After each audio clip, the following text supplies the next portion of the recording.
নমস্কার, কেমন আছেন সবাই? মামুন মিনি ব্লগে সবাইকে স্বাগত। আজ গিয়েছিলাম জন্মদিন বাড়িতে। এটা হচ্ছে আমাদের এক নাতনি, তারই ছেলের আজ বার্থডে।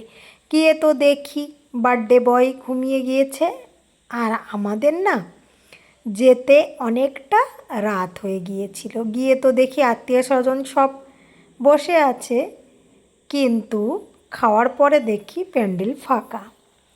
যাই হোক, গিয়ে তো এই যে যার বার্থডে তার মাসির সঙ্গে একটা সেলফি ফটো তুলে নিলাম, তারপরে চলে এলাম কফি খেতে। আর কফি এটা কিন্তু অনেক দিন আগেরই একটা ভিডিও, তখন শীত ছিল।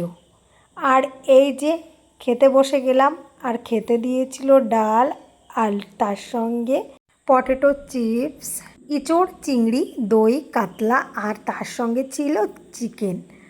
আর বসেছিলাম তো খেতে, পাশেই আমার যা ছিল, যেখানেই যাই না কেন যা সব সময় থাকে। তার সঙ্গে ছিল মিষ্টিতে লটচমচপ, কালো জামুন। তারপরে তো খেয়ে দিয়ে আসার পরে দেখি প্যান্ডেল পুরো ফাঁকাই হয়ে গেল। খাওয়ার পরে তো আমার ছেলে একটা কফিও নিয়ে নিল, আর এদিকে বার্থডে বয়ের বাবা আর মার সঙ্গে কথা বলছে ওর বাবা।